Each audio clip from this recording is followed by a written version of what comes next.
Good evening, good afternoon, good morning from wherever you're joining us today.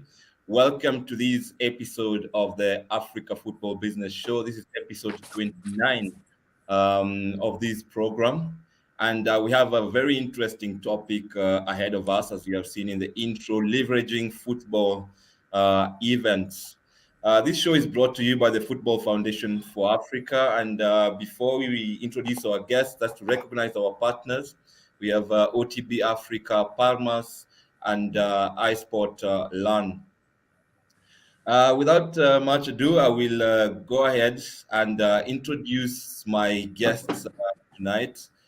Two very experienced, distinguished professionals working in the world of football today. And I will start with Paulette Fort Sanchez, who is currently the operations manager of Generation Amazing, the social and human program of the Supreme Committee for Delivery and Legacy, the entity delivering the FIFA World Cup Qatar 2022. Her extensive international experience spans over several industries, countries, and 3 continents. An enthusiastic fan of football, she is working for the last 7 years on the FIFA World Cup Qatar 2022 project. Her role is pivotal to the delivery of positive long-term social impact across communities in Qatar and internationally. So welcome to the show, Paulette. Thank you, Brian. Thanks for the introduction. Good evening, everyone. Good evening, Kabelo. And as Paulette has said, my other panelist is Kabelo Bosilong, who is a football consultant who specializes in event management, marketing, strategy, sponsorship, club licensing, stadium compliance, and has been involved in the industry for the last 15 years. He has worked with many organizations, including the Premier Soccer League in South Africa, the South African Football Association itself, CAF, and FIFA, just to name a few. Kabelo is also a graduate of the FIFA Master Program, and it's interesting because he did his thesis on how Premier Soccer League, that's the PSL, can leverage the 2020 FIFA World Cup in South Africa. That's the only World Cup so far to have been held in Africa. So welcome to the show, Kabelo. Thank you very much. Thank you for having me, and good evening to everyone. And same to you, Paulette. Great. Maybe I'll just go ahead and as well ask you to share a bit more about yourselves. We'll do ladies first. So Paulette, you go ahead and Thank tell you. us why are you working in football now? I think this will inspire also many women across the world who are interested in working in the space. Thank you, Brian. Thanks. It's a pleasure to be with you tonight. And football offers such a fantastic opportunity to drive positive change. So I look forward to this event where we'll talk about leveraging football events. My love for football actually grew within my family. My father was a football coach. My uncle were football players. I have 3 of my cousins who are professional footballers. So it's just part of who we are, really. And I had the opportunity to join the FIFA World Cup when I joined Qatar. I've been working with them for 7 years now. And well, the world of football actually is open to all. There's so many possibilities within the industry. You don't need to be on the field only to perform. So yes, Thank here you. we Thank are. you And very actually, much. Thank you very much, Paula. Sorry thank for you, Brian. interrupting you. You also mentioned that you have worked across several industries in 3 continents and various countries. If you don't mind just mentioning some of these and how you transitioned into football, would really appreciate that as well. Of course. Actually, I've graduated in international business, so in commerce and administration. So my background is around operation, procurement, finance, and with this skill set, you can obviously work across industries. So I've worked in London for about 10 years in the BBC, Pfizer, General Electric, large multinationals. I've worked also across Europe, Africa, Asia. And it's once I arrived in Qatar, given the importance of this mega football event, that I've managed to pull together my passion for football and my operational expertise. Excellent. Thank you very much for that, Paulette. What about you, Kabelo? I'm interested to know whether you were once a professional player with your extensive experience on the business side. I had grand ambitions to be a professional football player. I've been playing football since I was a young kid. My mother was a diplomat, so we lived in Europe for a while. So I played in Europe. But I got a scholarship to America, academic and sporting scholarship, and that's where I continued to play football, but study as well. And I think that's where the love for the administration side started. And I think once I realized that maybe I'm not good enough to cut it as a professional, I decided that if I can't get paid to play football, I'm going to get paid to watch it. So that's when I devised the strategy of how I can get involved in the football industry. And that's when I came across the FIFA Masters program. And I enrolled in the FIFA Master program around 2006. And that was right before, obviously, the World Cup in South Africa. So it was opportune time to join football. And I think one of my goals was that, if I get into the football industry, my aim is to start a football club from the ground up. And I wanted to know everything about it. So in writing the thesis, I saw myself, trying to understand how the football industry works within South Africa, and the best place to do that is the Premier Soccer League. So I wrote my thesis on how the PSL can leverage from the World Cup, hoping it would get me into working there, and it did. And I started working at the Premier Soccer League right after the FIFA Masters. Excellent stuff, Kabelo. I think we share a bit there in terms of our ambitions to play professionally, but never really made it. But here we are, still in the football space, trying to pursue our passion. So, getting down to the topic of today, leveraging football events. Indeed, 2022 is a special year when it comes to football. It's a year where we've had the AFCON already. That was in Cameroon in January, if I'm not wrong. And then we have the World Cup. This is the first time this is happening since 2010. After that, then the Africa Cup was moved to the odd years. Staying with you, Kabelo, what has been your experience, especially you having been in Cameroon for AFCON 22, one of the most exciting in recent years?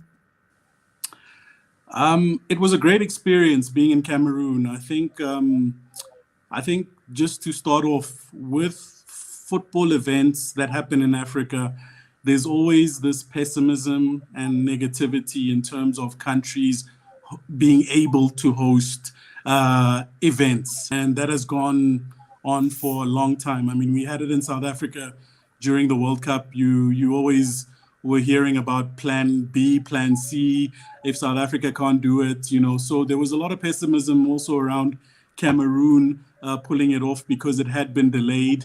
Obviously, Cameroon was supposed to host the AFCON in 2019, but then it got pushed back to 2021, and then it got delayed even further because of the pandemic. But in the end, everyone saw that it was a successful event and that we as Africans can pull off world-class footballing events. And from the get-go, no event happens without any challenges. There is no event that can happen without any challenges wherever in the world you are. And I just think, obviously, it's very much highlighted when it comes to African football events or African sporting events that the criticism is a bit more fierce when it comes to our football events when we host tournaments. But at the end of the day, if you look at the track record of the Africa Cup of Nations over the past few years, over the past decade, we've hosted some very successful events. And just highlighting when Morocco was supposed to host the AFCON, I can't remember the year, it was probably 2015. And then the Ebola virus came about and they declined from hosting. And Equatorial Guinea took up the hosting rights within a month, and the tournament happened without any incidents, and it happened smoothly. So I think we as Africans need to also pat ourselves on the back in regards to hosting big time successful football events. But obviously, there's a lot of work that can be done. You must always push the envelope, and we must always push to deliver even more and make sure that people like we're talking today leverage even more football events, because obviously everyone just sees the football, but those who attend the events or those who get to go to the countries, they get to experience it more, and those are the people that need to leverage and experience the event in its full entirety. Excellent. What about you, Paulette? You are at the heart really of the main event this year. That's the Qatar FIFA World Cup Qatar 2022. Of course, we can't forget that there was the Arab Cup just before the AFCON. And maybe we'd also be interested to hear how you experienced the AFCON. Yes, of course. I mean, as you say, 2022 is a very special year, as the AFCON was a very successful event overall. And as Kabelo said, a lot of criticism and challenges were faced, but we have to applaud Cameroon and Africa for the event that took place.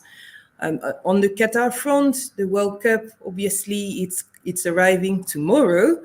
The atmosphere is fantastic. It's actually the entire country that is behind this event. So you need to be here really to understand the traction that the event is creating.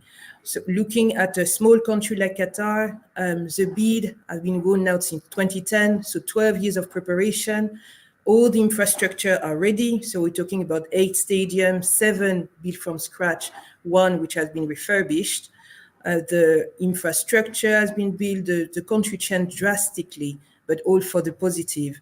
I've been working now for the World Cup committee for the last 7 years, and it has been a fantastic experience. And I just can't wait for the event to happen. So looking at FAC, so the Arab Cup, first Arab Cup ever.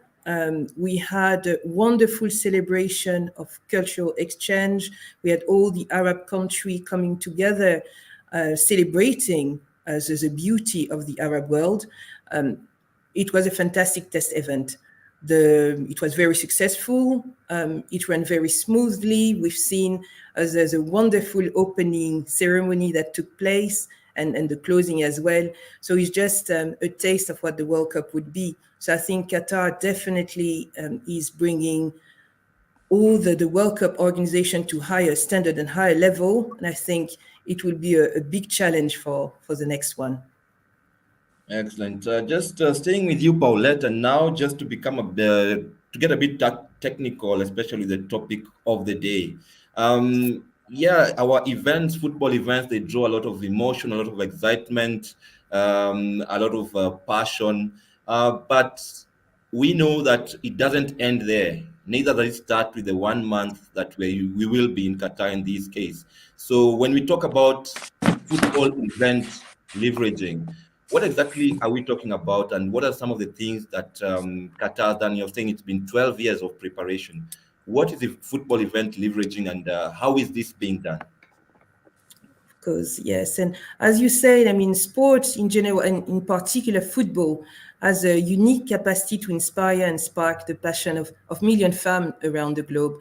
So there is some merit here to avail of this capacity and bring much more than just a game. So event leveraging, I mean, we can define it as the strategic planning of before, during, and after the event to optimize both short-term and long-term outcome. So we see the event as a seed capital as such. And that applies to sport, cultural event, business event. We can all benefit from leverage. Focusing now on the mega football event, if the desired impact is planned at a very early stage, it can generate significant benefits for host country or nation, depending on the type of event that we're talking about, whether it's the World Cup or the Olympic game. When we talk about Qatar has been very strategic in its approach because the leveraging plan was built during the bidding process. So all the benefits were identified. We're talking about economic, social, human, environmental, and political benefits. So a tournament like the World Cup have all this opportunity, but it's up to the country itself to identify it and just push for it. And Qatar did it brilliantly. So we are in a position now where Qatar is creating new stream of revenue, enhancing business activities, boosting the economy. We have socio-economic development as well, empowering young people, increasing employment. I mean, the list is just endless. We are working, I will talk later, obviously, about the various programs that we created within the Supreme Committee, thanks to the World Cup, and there's a long list of benefits. Excellent. Coming to you, Kabelo, when you talk about leveraging football events, yes, you've mentioned that, yeah, indeed we should give ourselves a pat on the back as Africa. But when it comes to leveraging, and if you see some of these things that, for example, are being mentioned that happen at that world level with the World Cup, the programs that are put in place, we rarely hear of these kind of things, especially when it comes to the AFCON or the CHAN, which are our biggest football events. Even the club level, now that we have the final being played in a single country, perhaps, and then taking you back to South Africa 2010, I think that's when this kind of leveraging happened. Why is it that we don't have the same kind of conversation around AFCON that we do around the World Cup? That's a very, very good question. If I could single it out to one thing, it would have to be funding. Obviously, the more funds you have, the more you can do. And obviously, we're still getting to that stage. If you look at previous competitions held on the continent, we're improving every single year. And obviously, we need to get more funding to do more in terms of leveraging, because you can't leverage without funding as well. There's many different stakeholders involved within a football tournament. You look at, the employees, the volunteers, sponsors, suppliers, spectators, the participants themselves. And then you look at another level, which is government, the host community, the host country, all the emergency services, businesses, media, tourism. So there's many stakeholders who are involved within the ecosystem of hosting a football tournament. But obviously to leverage through every single one of those stakeholders, you need funding. And obviously the competitions on the African landscape are growing in terms of visibility, in terms of sponsorship, in terms of finances that they are accumulating, but it's not to the level where the World Cup will be, of course, because the World Cup is obviously the biggest event on the planet. So we cannot compare ourselves with the World Cup in terms of the events that we have. In terms of the FIFA World Cup in South Africa, I think obviously from a leveraging point of view, like Paulette had said, you need to have a strategy. You need to have a strategy, and that ties in with every single aspect of the tournament. So you can't have a strategy just specific for one specific area. And I think with South Africa, obviously it was, it's Africa's turn, so it was an African World Cup. So everything that was done within that World Cup was centered around making sure that Africa comes to the fore, not just South Africa. South Africa was the host, but Africa must come to the fore. And a lot of things were done. I mean, if you look at the ambassadors that were part of that, it was African ambassadors. There were activations all around the continent. So to include everyone in Africa to feel like they are part of the World Cup, because this was the first one. So I think a clear strategy is key, and that needs to obviously be developed by the competition organizers, and especially the LOC, the local organizing committee, in terms of what do we want to gain from this World Cup, because there must be a legacy aspect. We cannot have a competition in a country that's going to cost a lot of money and then after the fact, we go back to business as usual. It must have a change in some capacity, in some way. So a lot of the time, countries use infrastructure, which is a big thing, infrastructure to fast track, because governments have to build roads, governments have to build airports, government have to build hotels. But hosting a World Cup fast tracks all of that, because now instead of doing it 10, 20 years later, you have a short space of time to do it. So it fast tracks a lot of the infrastructural development in the country. So that's one of the major things, especially on the African continent, because where we play in the African market, infrastructure is lacking, and hence why maybe we have the AFCON every 2 years, because we need more countries to have that ability to host so that they can develop the infrastructure in their countries. So it's very important to have a clear and direct strategy. Excellent. And just coming back again to your thesis, and I think this is something probably we need to start relating, especially with AFCON. When we talk about how, for example, did hosting the World Cup strengthen the the Premier Soccer League, which is the Premier League in South Africa, and how can, so for example, other countries, Cameroon recently hosted the AFCON. Does this have an impact on their local league? Does it give it more visibility? That it, of course, there's that improvement in infrastructure that you talk about. But how can this really be? How can we really leverage these event hosting to improve our local leagues? And I think that's back to the same point in terms of strategy. So in South Africa, with the World Cup coming to South Africa, I think the hosting rights were awarded in 2004, and the World Cup was hosted in 2010. So that's 6 years before a ball is being kicked. Now, all the attention of the world is going to be on South Africa. And obviously, there's no football being played up until 2010. The main focus is going to be like, okay, what's football like in South Africa? The first thing they're going to look at is the professional league. And the leaders at the PSL at the time were like, because of this attention that now South Africa is getting, this is an opportunity for us as the league to make sure that we leverage in a way that benefits our league because of all the attention that football is getting from the country. And that's where then we started to implement systems like compliance manuals to make sure that we run things professionally and we learn from all the things that are happening, all the trends that are happening around the world.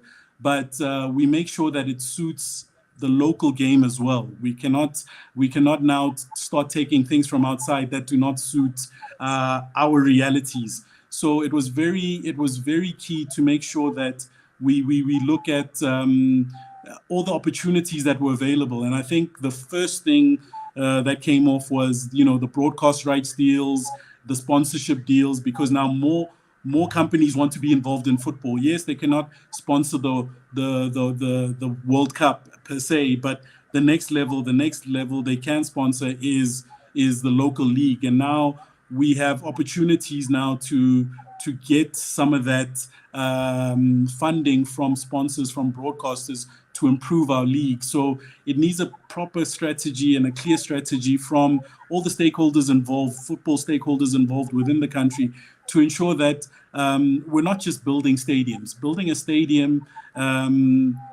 after the competition is gone, if you don't have a plan to use that stadium, it's going to become a white elephant, and then it's going to become a waste. So we needed to have a plan in terms of, we're building all these new stadiums, and we now have to start utilizing. And if you understand, in South Africa, football did not have their own stadia. A lot of the stadia were rugby stadiums that we were using, and football had to always change its fixtures in accordance to rugby, because they were the primary tenants in those stadiums. So now, with the World Cup coming, we can actually get to build football-specific stadiums that now football can use for their own benefits. And how do we then capitalize on that? So I think the benefits from a league point of view are exponential if the right plan is in place. And I don't think a lot of countries even get down to the level of the leagues. I mean, they're more worried about the stadiums, like I'd mentioned before, the infrastructure. And in South Africa, we kind of already had infrastructure in terms of hotels, but we still improved on those. We built new airports. We built, a high-speed train, from the airport. And those are lasting things that if someone can say, I never went to one match in the World Cup, but at least they can say, because of the World Cup, I can now have an extra lane on the highway, or roads without potholes, or more hotels to stay in. So there must be significant benefit for the people that are going to benefit from the World Cup in the host country. Excellent. So, yeah, really, the idea of having a long-term plan is very key. And you mentioned something very interesting, especially regarding infrastructure and how it's going to be used post the event. I think this is a challenge that we have had in a number of countries. I think there was issues pointed out in South Africa, probably in Brazil as well. But we are aware, for example, Qatar has put in place a program for what they are going to do with their stadiums after the World Cup. Because being a relatively small population, they're probably not going to be able to use. They will not have will not be able to use these kind of mega stadiums. So just bringing you in, Paulette, perhaps you can share more about what the Supreme Committee for Delivery and Legacy of Qatar 2022. What are some of the programs that you will have been put in place to ensure a lasting legacy, not only in Qatar but also in the region and indeed globally? Yes, of course, and also to add to what Kabelo mentioned, I think there's a lot of conversation around the infrastructure when we talk about mega event, sport event in particular. However, I think we need to look at beyond this, looking at the example of Qatar. The World Cup, yes, it's a spectacular event that draws a lot of attention and create unprecedented opportunity to drive, this transformation. However, this is not the only event. Qatar delivers the Asian Game in 2006, Asian Cup in 2011, the World Handball Championship, so several sport events as well over the years, which were successful as well. But every event and every major activity taking place in Qatar is driven by the Qatar National Vision 2030. So again, the vision is there, the strategy is there. So we're not talking only about the standalone event, which will create a buzz, some transformation, but maybe just as a one-off. So this Qatar National Vision 2030 is actually a great way for a country to build strategically and to think everything through. So when we look now at the Qatar World Cup, a football event is actually the catalyst of economic growth, that we know that, and Qatar use it as well to diversify all its economy. So we have innovation opportunities, development, all the tournament side as well, talking about sustainability. So Kabelo mentioned that the infrastructure are there, they benefit from the communities, but again, they need to think not only about the use of these sites, but whether they are suitable for the communities that are in the country. Qatar thought of that as well. So all of these have been taken into consideration. In some area of the country, the stadium that are large capacity might not be suitable anymore. So you will see that the top tier of the stadium is demountable and would be donated to countries in need. We have the most sustainable stadium so far in the history of the World Cup, called Stadium 974, built from 974 containers, and that stadium is completely demountable and would be again donated to underprivileged country or country in need of this infrastructure. So you see, you have the event happening, sustainability at the heart, and also the legacy. And our committee is called the Supreme Committee for Delivery and Legacy. So we deliver the World Cup, but we ensure that the legacies as well is considered. And so far, Qatar has been doing an excellent job. So looking at the program that we have within the SC, looking at the social side, the social development, We looked at the accessibility of the stadium. We had an initiative called the Accessibility Forum, which was established by our committee in order to facilitate accessibility across physical infrastructure, whether it's public transport or services across Qatar. So this is a social initiative, but based on the infrastructure, which we know will support the population. So it's not simply the sport element. We have as well some human capital initiative. We have Joshua Institute, one of a legacy program of the Supreme Committee, which is mainly focusing on the capacity building in the sport industry and the education of the population here in Qatar, professional as well across the region and entities, so to help them just develop their competencies and expertise within the world of football and sport. And this is a legacy for tomorrow, because all these people who are trained today, thanks to Joshua Institute, will then be apt and capable of delivering future football or sport event within Qatar, the region, or internationally. So the legacy element as well is there. On the legacy still environmentally, not only the infrastructure have been built with a conscious of the carbon footprint, but we have as well the sustainability and environmental at heart of all the activities across the SC. So it's not just infrastructure. So what I'm saying here is the infrastructure is great and it's key to all the tournament, but we need to look at the other areas, the peripheral one, human capital, I say social, environmental, economic, and of course now looking at Generation Amazing, which is a program I'm part of. It's a human and social legacy program, which was a promise during the bid of the World Cup that is there to empower youth. So we work mainly with young leaders between 16 and 24 years old. We have several programs in place. We have a curriculum which is around football for development. So we use football as a transformative tool, powerful tool to improve the social environment for this youth. Within Qatar and across border, we work closely with ministry here, schools.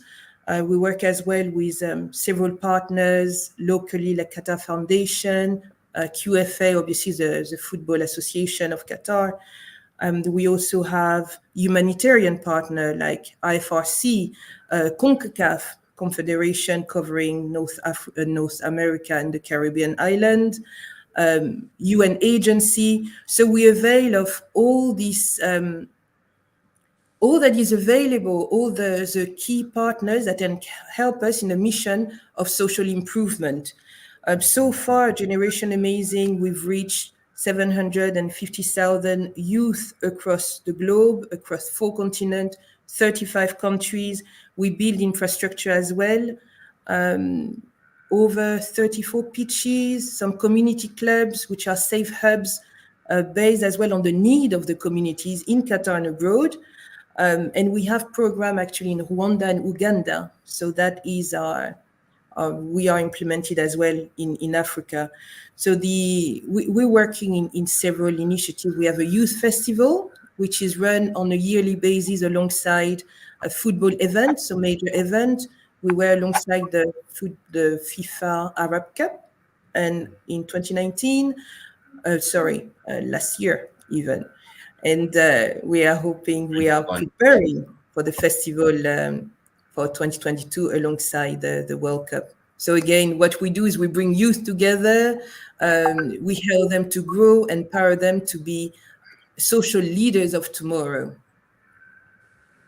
Excellent. Some great work really going on around there. Just if you've been following, there's really a lot happening outside of just planning and implementing the football tournament that is the World Cup. And it's interesting you mentioned some of the activities are in Africa and specifically Rwanda. Just to remind our viewers, that in September this year, on the 14th and 15th, we'll be hosting the inaugural Africa Football Business Summit. So we are welcoming you all to Rwanda, and by extension to the region and to Africa. And we hope to see as many of you there as possible. Just there's a question from one of our viewers that I don't want it to disappear. It talks about, what about fast tracking the advancement of football academies to inspire and develop the next generation of world-class footballers, especially on the African continent, the consistent home of some of the world's top teams. Maybe you can touch on these, Paulette. I'm aware, for example, what you're doing in Rwanda, the community football clubs, and then you can move on to you, Kabelo, and see how can this football event really spur the development of talent on the continent. Yes, of course. So maybe just to clarify, what we do though in Generation Amazing is football for development. So we use football as a transformative tool for social improvement. So we are not looking for football talent as such. However, who knows, by helping these kids, this youth, to join a program, it could be that they will become a football talent tomorrow, but this is not our aim. Our aim, for example, in Rwanda, we are in partnership with the Ministry of Sport and the National Rehabilitation Center, and we've built a sports facility not too far from Kigali, and the aim is to help out-of-school children who are, to take them off the street and rehabilitate them across a 1-year program with sport involved and psychosocial program. We have a curriculum designed just for them to help them reintegrate the society, reintegrate their family. So if tomorrow, however, they want to continue within football, great. That will be just two goals reached.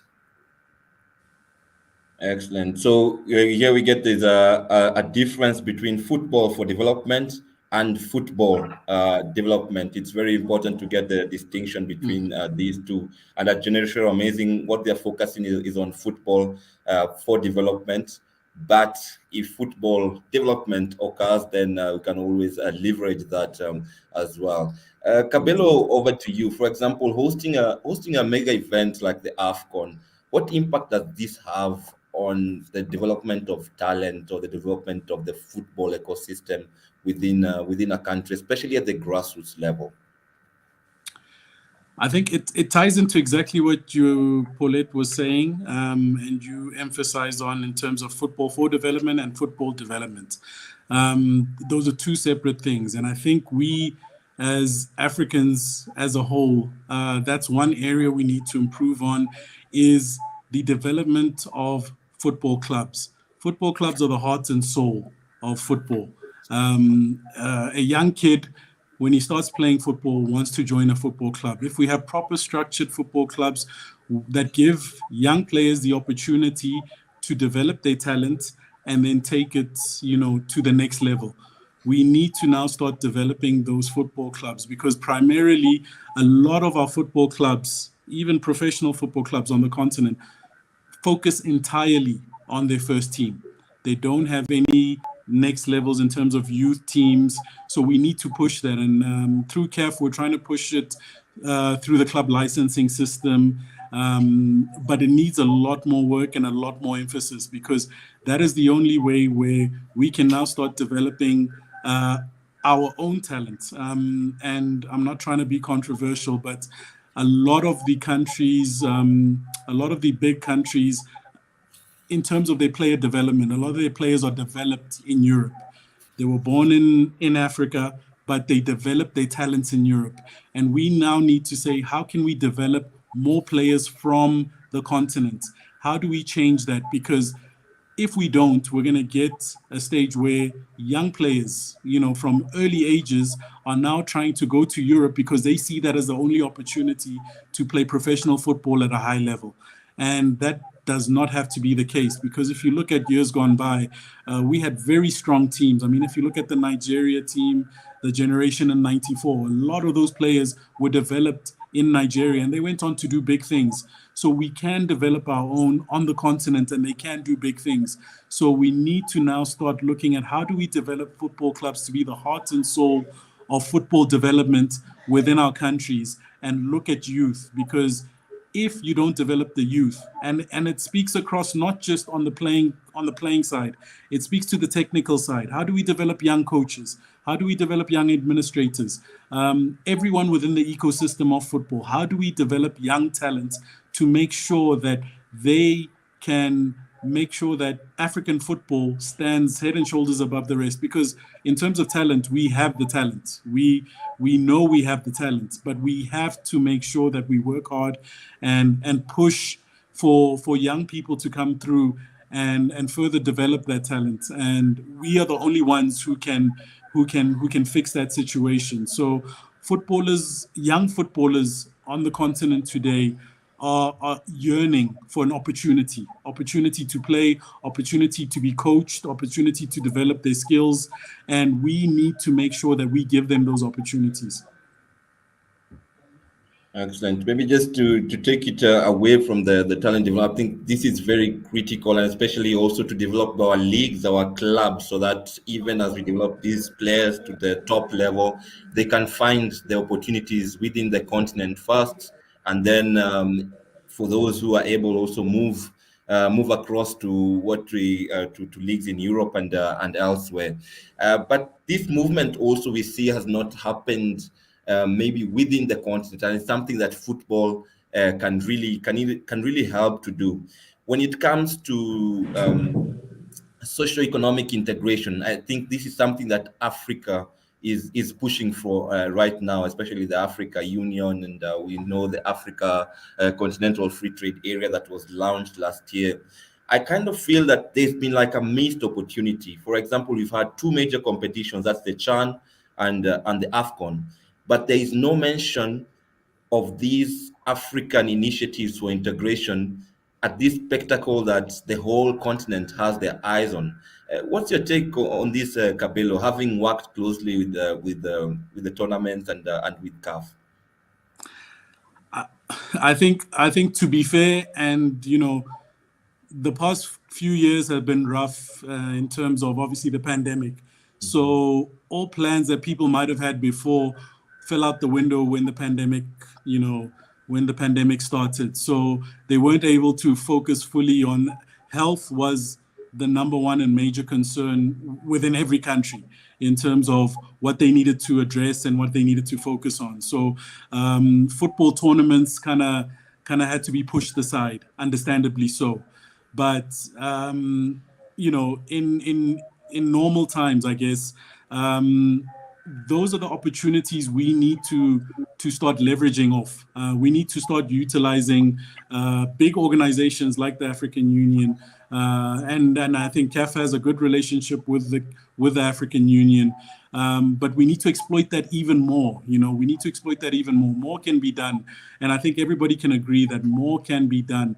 But it goes back to also funding. Funding plays a key role in a lot of programs, a lot of initiatives that assist football to assist social change. Football is a powerful tool that everybody wants to utilize, but you've got to also utilize it in the right way. It's not. It's very cumbersome when you want to use football as a tool, but you don't utilize it in the right way. And I think that's where we can grow and make sure that we develop that in terms of leveraging the relationships that we have with big international organizations that already have a lot of reach. You look at your United Nations. I remember during the AFCON in 2013, I think there was a big drive, a big malaria drive through one of the UN agencies in South Africa in terms of assisting awareness of malaria, which was something that was very prevalent at the time. So football can be used as a tool to drive social change, to get awareness, to get messaging, but you've got to utilize it in the right way. And that's where, going back, it's strategic planning. We need to have plans in place to make sure that because a football event only happens once, and once it's happened, you've missed the boat. If you can't do anything, you can't go back and say, I wish I'd done this, I wish I'd done that. So that's why people, are employed long before the tournament starts to make sure that we can properly utilize that tournament, the power of the tournament, to leverage across all aspects and all areas, and make sure that it's not just about the football. Over the 30 days when the tournament happens, yes, the main primary focus is going to be the football.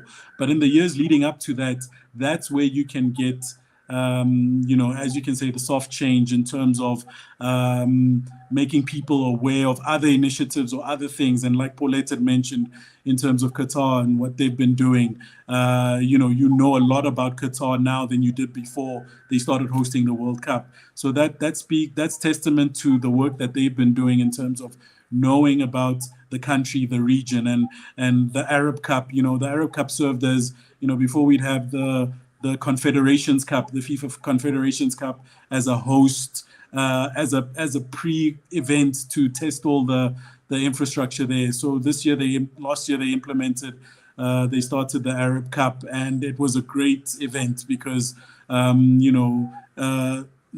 I think from the event, not many people knew how many countries are actually Arabic countries until they saw all the countries that were participating in the tournament. So it's vitally important to promote all of those things, but you need to plan in advance. Wow, Yes. excellent. And I think part of this planning is what we refer to as making sure all the crucial stakeholders, as we call them, are on board in this case. And think this is something, especially the FIFA World Cup has done very well with Qatar. Maybe maybe this will might be a bit repetitive, but back to you, Paulette. If you can just maybe give an overall view of how the whole is structured. That is, where does Generation Amazing sit within the whole structure of the FIFA World Cup, so that our viewers can understand.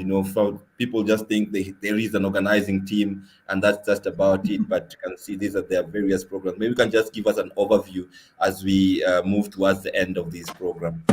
Of course, with pleasure. Maybe before I do this, I would like to add to what Kabelo said. Because you mentioned, Kabelo, that one of the challenge is the funding, but I think the funding, yes, is a challenge, but it may be because the strategy is not fully developed, and because as well the impact or the benefits of such event leverage is not understood or not presented the right way. So when we are currently in conversation with CAF, with the African Union, and there is a lot of positive energy, and there is as well some development which didn't exist before, which is now in the African continent. But when we look at a sport event, we need to look beyond just the sport itself, and I think this is where the funding then could be obtained if we look at the social impact, the economic impact, etc.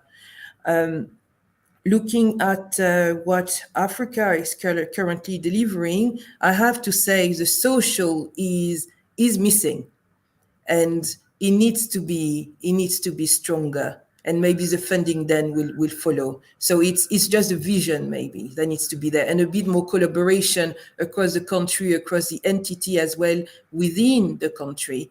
When we look at Qatar, perfect example, you have the government entities, the private entities, a great network of support is there behind the event. We're not talking only about Qatar Football Association or, footballistic entities.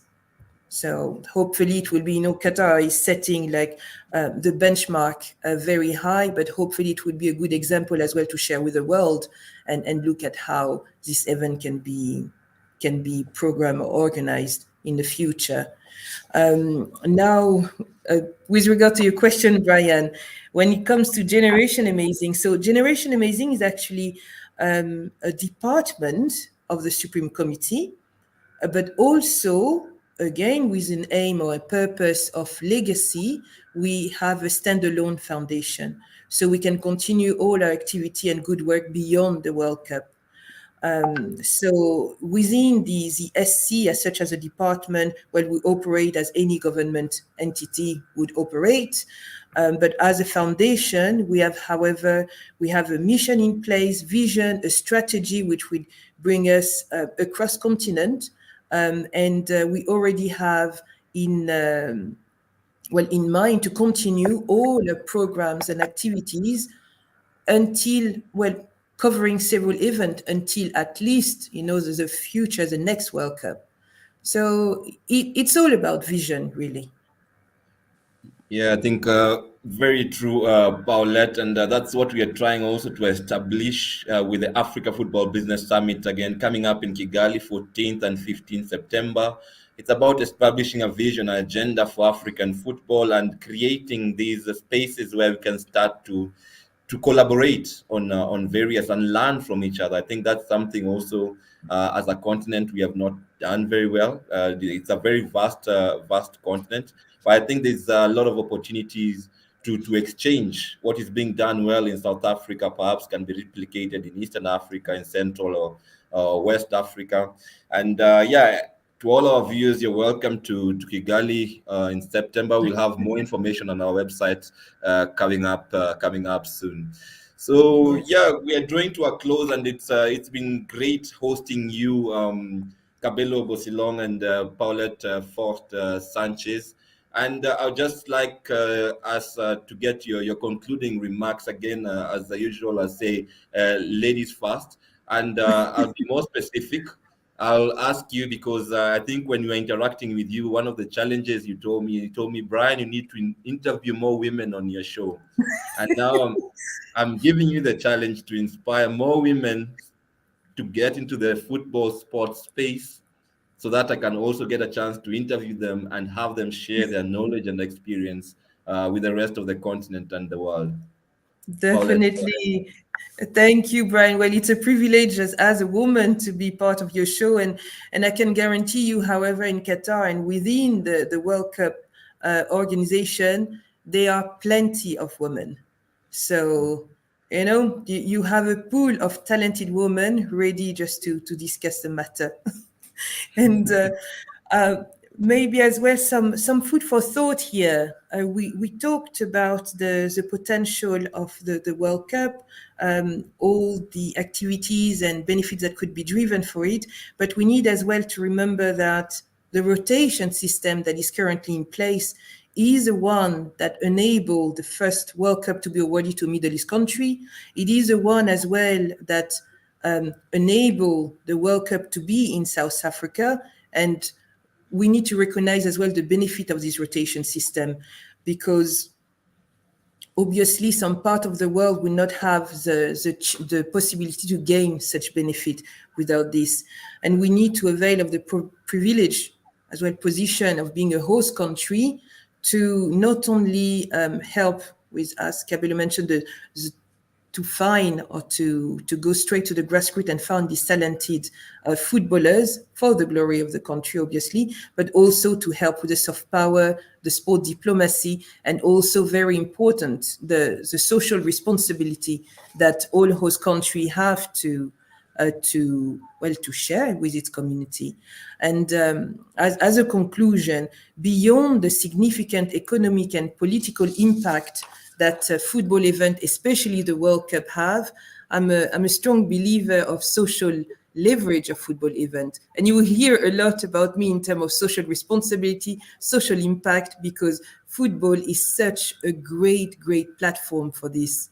And it has such a powerful role to play in bringing as well people together, enabling all the intercultural exchange, and most importantly, especially in a continent like Africa or a region like the Middle East, football can bring peace. And that is one that needs to be considered. So all the programs that we run as well are in the aim of ensuring that we are in a safe area, a safe space for the youth, but also we promote peace amongst others.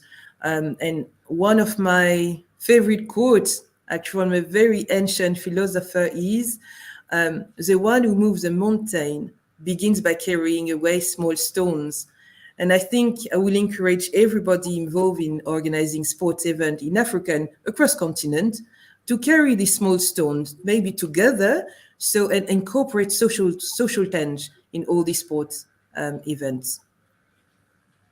Thank you very much, Paulette. I'll not let you go yet because we have a question for you that I think is important. There's somebody who has said, can sports management students get the opportunity to volunteer for the World Cup in Qatar? It will be a fantastic opportunity for one's career. So people want to come to Qatar as well. What are you telling them? Brilliant. I would say, of course, everybody is welcome to join the World Cup as a volunteer. There's actually a big campaign that was run, and the all the application are open currently. If you type even on Google FIFA World Cup volunteer, you will have the link there, and they can just join us. And I think we're looking at 20,000 volunteers for this year event. So they should give it a try, and it will be a fantastic experience. If there's one thing I can say, and I'm not biased here, it's not because I work for the World Cup in Qatar, trust me, but it will be an exceptional event, really. Whether you're a football fan or not, it's an event not to miss. Excellent. Thank you very much, Paulette. Over to you, Kabelo. And I will give you your question before you give your concluding remarks, because I think this is also very important, especially for the continent. Interested to hear ideas on how we can make it easier and cheaper for football fans to travel between African countries to attend football matches or events, because this is a very crucial part of how we leverage football events. And then you can give your concluding remarks, Kabelo. Oh, that's a very tough one. Of course, we know how vast the African continent is, and it's one of the major challenges we have. Not even just for fans, even for teams just traveling to different countries. You know, sometimes they have to leave the continent to get back into the continent playing in certain matches. So it's a very challenging situation in terms of travel. You know, Europe is a lot smaller and a lot closer, so it's easier to get around. And Africa, it's very challenging to get around, notwithstanding football, just in general. So it's one of the main things that I think is not only a football problem to solve. You know, we need to look at how do we make it easier and more accessible for people to travel, just even for vacations or holidays or visiting other countries. We need to make it more accessible and more reliable in terms of how people can travel. And once that gets into play, then it'll be easier to attend football matches. And of course, it's a little bit easier for tournaments, because a tournament you can plan well in advance. We know that this tournament is happening in this country in a few years, so you can at least plan. But for your yearly competitions, it's very difficult for fans to travel, and it's something that we need to really look into as a continent. And I think just in terms of closing, I think football events have the opportunity to break barriers. And I think coming from South Africa, we've seen that in terms of sporting events breaking barriers. If you look at the 95 Rugby World Cup, a lot of people know what happened there. If you look at the 96 AFCON in South Africa, and if you look at the 2010 World Cup, I mean, 20 years ago, who would have thought an African country would have hosted the World Cup?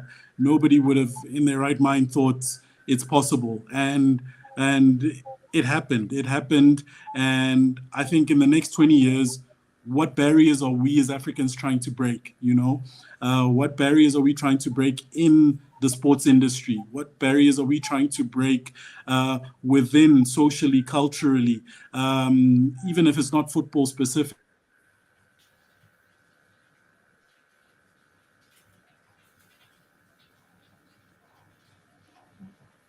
Sorry, I think we lost Cabello there briefly.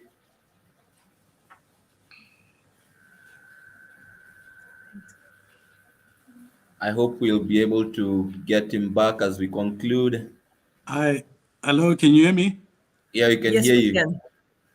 Yeah, sorry, South Africa, we have load shedding, so unfortunately at 8 o'clock it went off. So, but just to conclude quickly, I think we need to uh, push the boundaries, push the barriers, and we need to do that. We can't wait for hosting mega events to do that.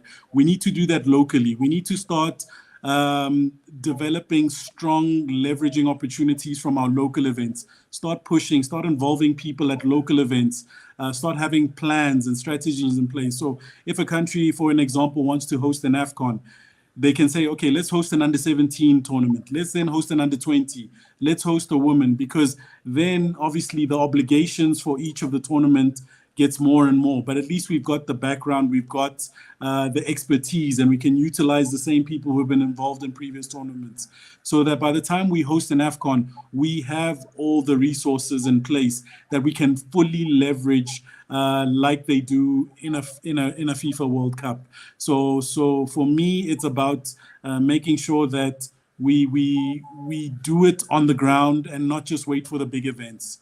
Let's do it with the smaller events and make sure that we build on that, so that when the big events come, then we're ready and we can actually maximize on the big events coming to our countries. Excellent, excellent, and thank you very much, Kabelo. We appreciate your situation there. You know, some of these problems are unique to Africa, but and also other parts really. And yeah, sometimes even leveraging football events, we encounter these kind of issues. But we are glad we can still hear you, and thank you for a very excellent concluding remarks. Just something from Paulette that really struck me that I would like to conclude the show is beyond the significant economic impact of football events, Paulette is a strong supporter for the social leverage of football events. Football has such a powerful role to play in bringing people together, positively impact communities, and promote peace. I think that is excellent. And also the fact that the one who moves a mountain begins by carrying away a small stone. So I believe as Africa, we should start somewhere. We should start at the grassroots wherever we can, and together we'll be able to transform the game of football on the continent. So thank you very much once again, Cabello and Paulette, for your time this evening. And I hope to see you in Kigali. And in between, I'm sure we'll be interacting a lot. Thanks a lot to our viewers. Very important, our fans. I think without you, we would not be able to be here. Thank you very much for your questions, your comments that keep us engaged throughout. It's been more than an hour. That went by quite fast. So that's thanks to you who are joining us online. And just to repeat again, we'll be in Kigali in September 14th and 15th for the inaugural Africa Football Business Summit. So more information coming your way soon. Be sure to follow us on our various social media handles and also our website, footballfoundation.africa. And lastly, just to thank our sponsors, our partners once again, that's OTB Africa, Parmas, and iSports Land. And with that, I would like to bid you all goodbye. We will have our next session in a couple of weeks' time. Again, we'll communicate the topic and our guests in the course of next week. And you're welcome once again to join us. So until then, is to wish you all a good night, a good afternoon, or a good morning from wherever you are joining us. Thank you very much. Thank you. Thank you.